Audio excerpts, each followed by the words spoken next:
कोने में बैठ गए जाकर के। तो क्या हुआ, सीता जी जयमाला लेके आई। हरे रंग भूमि जब सिए पगोधारी,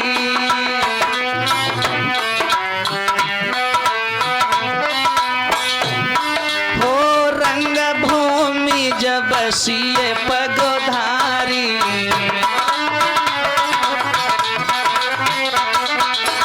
और देखी रूप मोहे नर नारी।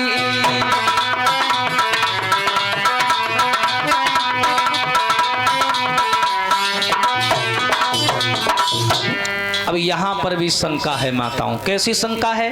तुलसीदास जी ने लिख डाला कि रंग भूमि जब सिय पगुधारी, तो देख रूप मोहे नर नारी, यानी सीता जी को देख करके नर और नारी मोहित हो गई। नारी भी लिखा है पीछे, और यही तुलसीदास जी आगे कहते हैं, मोहे न नारी नारी के रूपा, और पन्नगारी रीति अनूपा।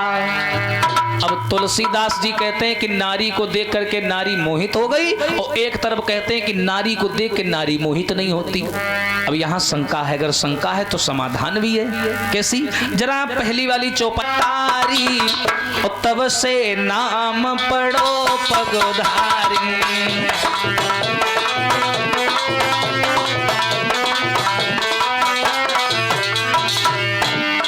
जब से नारी अहिल्या तारी, तब से नाम पढ़ो पगुधारी। पगुधारी नाम था राम जी का। कुछ लोग इस बात पर कम भरोसा करते हैं, लेकिन दूसरी वाली भी सुन लो। अरे भृगु ने लात छाती पर मारी, तब से नाम पढ़ो पगुधारी।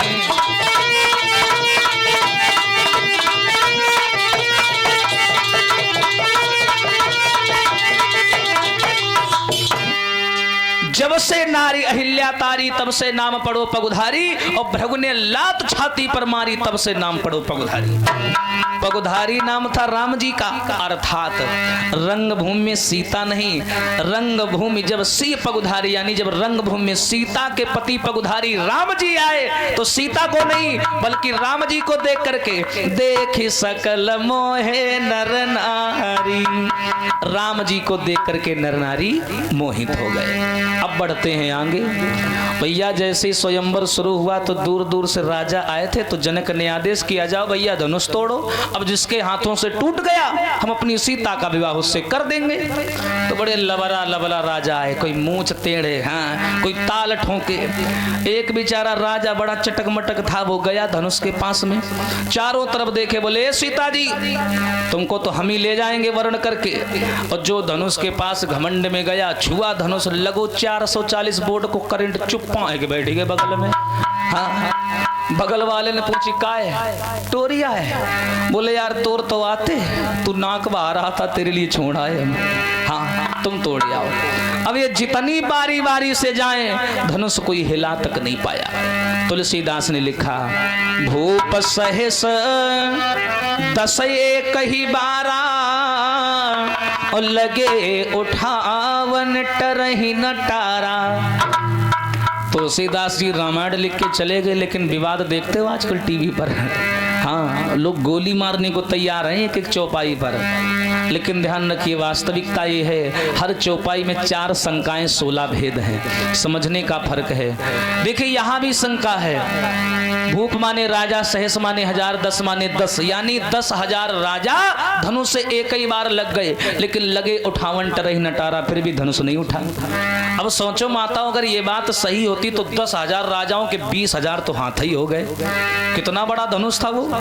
चलो छोड़ो, अगर धनुष टूट भी जाता तो सीता जी किनके किनके जयमाला डालते? का सबके डालते? और डाल दें सबके, ऐसा तो था नहीं। दूसरी बात है, भूप सहस 10 एक ही 12, वार माने होता है दिन, सोमवार, मंगलवार, बुधवार, बृहस्पतिवार, शुक्रवार, शनिवार, रविवार। वार माने होता है दिन, अर्थात एक ही 12, एक दिन में एक एक करके 10,000 राजाओं ने कोशिश की, पर फिर भी धनुष को नहीं उठा पाए। ये वास्तविकता है। जब धनुष भैया नहीं उठा तो महाराज जनक अपने सिंहासन से खड़े हो गए। जनक ने आवाज लगाई है वारी सभा के लोगों, जान गया मैं। कुंवारी सिया रही और बिरथा पैज धनुष की ठानी।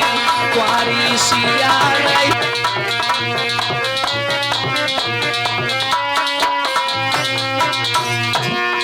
जनक ने आवाज लगाई है दरबार के लोगों।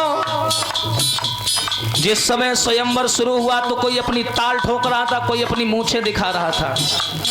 एक धनुष नहीं उठा पाए तुम लोग। अरे काऊ क्षत्रिय पे धनुष न टूटो, अरे सब विधि भाग लली को फूटो, कि हमारी हंसी भई और बिरथा पैद धनुष की ठानी।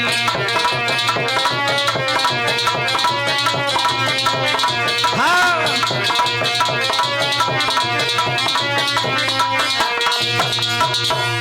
जनक अपने सिंहासन से खड़े हो गए, आवाज लगाई दरबार के लोगों। चिल्ला करके जनक बोले बोले उफ इतना महाघात उन पुरुषों में तासीर नहीं, और हम खुले दौर से कहते हैं पृथ्वी पर कोई वीर नहीं। और जो जनक ने ये कहा कि पृथ्वी पर कोई वीर नहीं है, वहीं पर बैठे थे शेषावतारी लक्ष्मण। सब राजाओं के चेहरा नीचे झुक गए क्योंकि भाई धनुष नहीं तोड़ पाए। लक्ष्मण खड़े हो गए, आवाज लगाई जनक क्या कहा तुमने, धरती पर कोई वीर नहीं है। और लक्ष्मण क्या बोले, आवाज बढ़ाओ भैया मेन माइक की। बोले इतना महाघात और संतानों में तासीर नहीं। और क्या कहा जनक, ओ जनक क्या कहा जनक, करवाओ काय खुलवा